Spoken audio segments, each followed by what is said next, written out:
শিয়াল পণ্ডিত উপেন্দ্রকিশোর রায়চৌধুরী।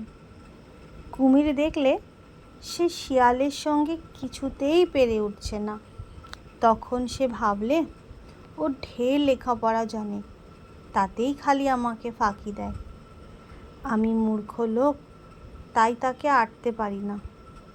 অনেকক্ষণ ভেবে কুমির ঠিক করলো যে নিজের 7টা ছেলেকে শিয়ালের কাছে দিয়ে খুব লেখাপড়া শেখাবে। আর তার পরের দিনই সে ছানা 7টাকে সঙ্গে করে শিয়ালের বাড়ি গিয়ে উপস্থিত হলো। শিয়াল তখন তার গর্তের ভেতরে বসে কাঁকড়া খাচ্ছিল। কুমির এসে ডাকলো, শিয়াল পণ্ডিত, শিয়াল পণ্ডিত, বাড়ি আছো? শিয়াল বাইরে এসে বললে, কি ভাই, কি মনে করে? কুমির বললে, ভাই, এটা আমার ছেলে, 7টাকে তোমার কাছে এনেছি। মূর্খ হলে করে খেতে পারবে না, তাই তুমি যদি ওদের একটু লেখাপড়া শিখিয়ে দাও। শিয়াল বললে, সে আর বলতে, আমি 7 দিনে 7জনকে পড়িয়ে পণ্ডিত করে দেব। শুনে কুমির তো খুব খুশি হয়ে ছানা 7টাকে রেখে চলে গেল। তখন শিয়াল তাদের একটাকে আড়ালে নিয়ে বললে, পড়তো বাপু, কানা খানা গানা ঘানা, কেমন লাগে কুমির ছানা। এই কথা বলে সেটার ঘাড় ভেঙে খেয়ে ফেলল। পরদিন যখন কুমির তার ছানা দেখতে এলো, তখন শিয়াল তাদের একটি একটি করে গর্তের বাইরে এনে দেখাতে লাগলো। 6টিকে 6বার দেখালে, শেষটাকে দেখালে 2বার। বোকা কুমির তা বুঝতে না পেরে ভাবলে 7টাই দেখানো হয়েছে। তখন সে চলে গেল। আর অমনি শিয়াল ছানাগুলির একটাকে আড়ালে নিয়ে গিয়ে বলল, পড়তো বাপু, কানা খানা গানা ঘানা, কেমন লাগে কুমির ছানা। এই কথা বলে সেটার ঘাড় ভেঙে খেয়ে ফেলল। পরদিন কুমির তো ছানা দেখতে এলো। শিয়াল এক একটি করে গর্তের বাইরে এনে 5বার 5টাকে দেখালো। শেষেরটিকে দেখালো 3বার। তাতেই কুমির খুশি হয়ে চলে গেল।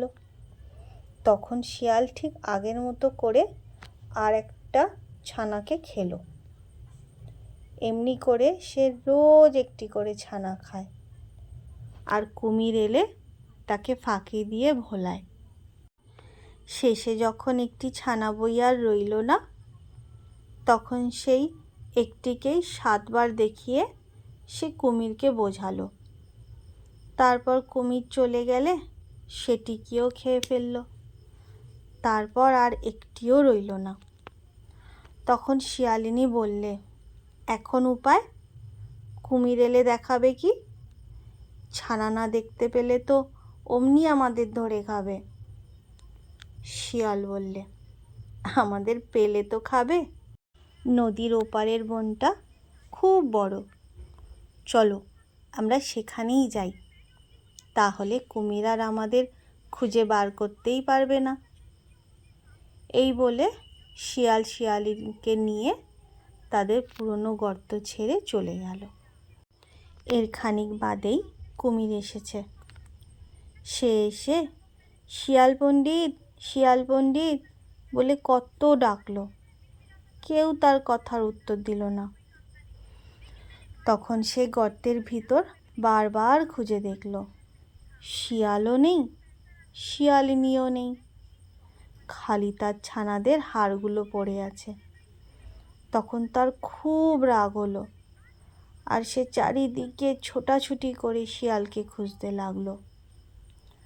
খুঁজতে খুঁজতে নদীর ধারে গিয়ে দেখল শিয়াল আর শিয়ালিনী সাঁতরে নদী পার হচ্ছে। অমনি, দাঁড়াও হতভাগা বলে সে জলে ঝাঁপ দিয়ে পড়ল। জলের নিচে ছুটতে কুমিরের মতো আর কেউ পারে না। দেখতে দেখতে সে গিয়ে শিয়ালের পিছনে একটা পা কামড়ে ধরল। শিয়াল সবে তার সামনের পা দুটো ডাঙায় তুলেছিল, শিয়ালিনী তার আগেই উঠে গিয়েছিল। কুমির এসে শিয়ালের পা ধরতেই সে শিয়ালিনীকে ডেকে বললে, শিয়ালিনী, শিয়ালিনী, আমার লাঠি গাছা ধরে কে টানাটানি করছে? লাঠিটা বা নিয়ে যায় কে? এ কথা শুনে কুমির ভাবলে, তাই তো, পা ধরতে গিয়ে লাঠি ধরে ফেলেছি, শিগগিরই লাঠি ছেড়ে পা ধরি। এই ভেবে যেই সে শিয়ালের পা ছেড়ে দিয়েছে, অমনি শিয়াল এক লাফে ডাঙায় উঠে গিয়েছে। উঠেই বো করে দেয় ছুট। তারপর বনের ভিতরে ঢুকে পড়লে আর কার সাধ্য তাকে ধরে। তারপর থেকে কুমির কেবলই শিয়ালকে খুঁজে বেড়ায়। কিন্তু শিয়াল তো বড্ড চালাক, তাই তাকে ধরতে পারে না। তখন সে অনেক ভেবে এক ফন্দি বার করলো। কুমির একদিন চড়াই গিয়ে হাত পা ছড়িয়ে মরার মতো পড়ে রইল। তারপর শিয়াল আর শিয়ালিনী কচ্ছপ খেতে এসে দেখল কুমির কেমন হয়ে পড়ে আছে। তখন শিয়ালিনী বললে, মরে গেছে, চলো খাই গিয়ে। শিয়াল বললে, বসো, একটু দেখে নিই। এই বলে সে কুমিরের আরেকটু কাছে গিয়ে বলতে লাগলো, না, এটা দেখছি বড্ড বেশি মরে গেছে, এত বেশি মরা আমরা খাই না, যেগুলো একটু নড়ে চড়ে আমরা সেগুলো খাই। তা শুনে কুমির ভাবল, একটু নড়ি চড়ি, নইলে খেতে আসবে না।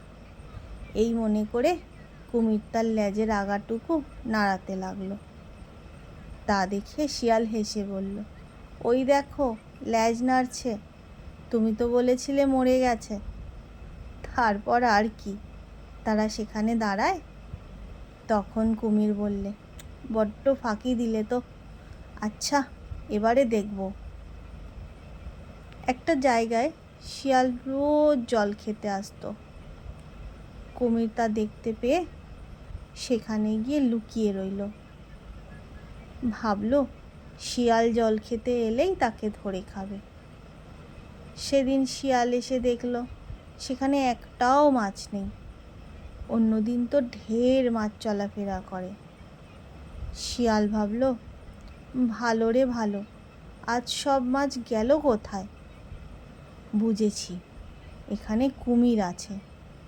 তখন সে বললে, এখনকার জল বেজায় পরিষ্কার, একটু ঘোলা না হলে কি আর খাওয়া যায়? চলো শিয়ালিনী, আরেক জায়গায় যাই। এ কথা শুনেই কুমির তাড়াতাড়ি সেখানকার জল ঘোলা করতে আরম্ভ করলো। তা দেখে শিয়াল হাসতে হাসতে ছুটে পালিয়েছে। আরেকদিন শিয়াল এসেছে কাঁকড়া খেতে। কুমির তার আগেই সেখানে চুপ করে বসে আছে। শিয়াল তা টের পেয়ে বলল, এখানে কাঁকড়া নেই, থাকলে দু একটা ভাসতো। অমনি কুমির তার লেজের আগাটুকু ভাসিয়ে দিল। কাজেই শিয়াল আর জলে নামলো না। এমনি করে বারবার শিয়ালের কাছে ঠকে গিয়ে শেষে কুমিরের ভারী লজ্জা হলো। তখন সে আর কি করে মুখ দেখাবে? কাজেই সে তার ঘরের ভিতরে গিয়ে বসে রইল।